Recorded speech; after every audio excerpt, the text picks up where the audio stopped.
We get to meet Eastern Cape-born wildlife lover Warrick Barnard. We sit down for our interview late in the afternoon and ask him where his love for wildlife and conservation comes from.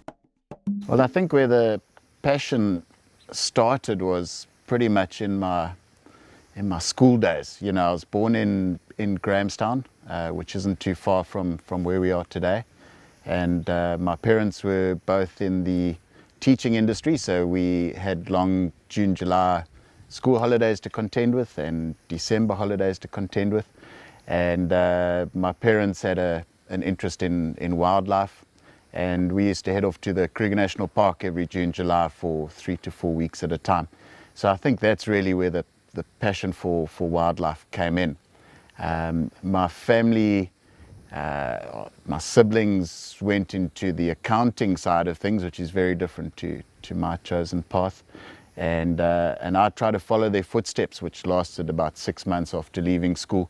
And I realized that making green and red ticks and working out things on a calculator just weren't for me.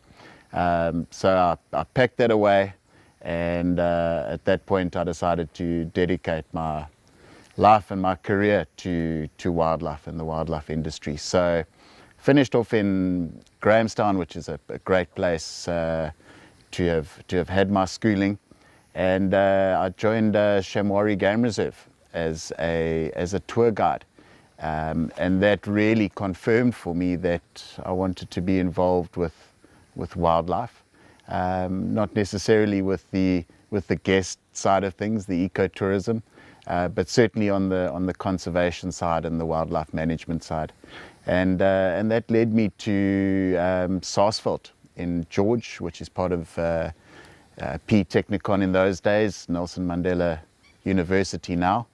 And I studied nature conservation for 3 years. Part of that 3-year diploma was to conduct a practical training period internship. And I did that at Kwandwe Game Reserve, which is just down the road. So I've kept everything very much Eastern Cape. And that was an incredible experience for me, learning from the likes of Angus, who heads up Kwandwe. And it was during the early days, so I managed to experience everything from road development to the introduction of black rhino. So that was a really exciting part of my life, and something I'll never forget. Yeah, finished up at Sarsveld with my diploma, headed back to Shamwari for a short period of time, working in the conservation department under Dr. Yube and John O'Brien. And it wasn't long after that I found myself in a lecturing position in wildlife management to a Dutch university, but I found I was missing the bush, and I needed to get back into the field. I needed to start doing what I was passionate about, and then I joined 1 or 2 different private reserves within the Eastern Cape, and very much during their setup period. During the establishment phase, so it was the development of Big 5 reserves, the introduction of elephant and lion and everything else, the development of the lodges, the ecotourism side, and that really became my direction for a period of about 10 years, was the development of game reserves and managing the conservation aspect within the ecotourism environment. Which was really important, that we got both components right, that they could suit each other and become sustainable. So that's really where I was for most of my career.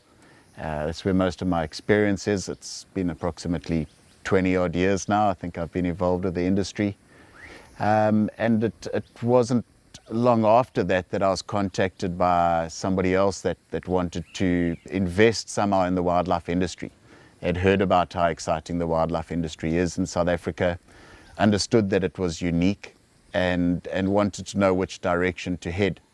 And we started discussing options within the wildlife industry, and eventually it got to a point where we decided to jointly invest in the wildlife industry.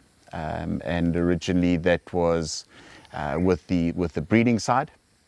And slowly but surely that has grown and developed, and we now offer ecotourism, hunting, meat production, on top of the wildlife breeding side, which is really our core focus of the business and where we put most of our focus.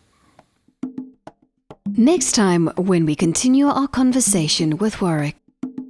Yeah, the Eastern Cape was always going to be a natural choice for me. So when we initially started discussions, we were looking at probably going more in the direction of hunting, but knew that there needed to be a breeding element to it. Well, we knew it was important right from the outset that we needed to grow within all avenues of the wildlife industry. And that's what we were after right from the start, is developing a business that is able to benefit from multiple areas within the industry.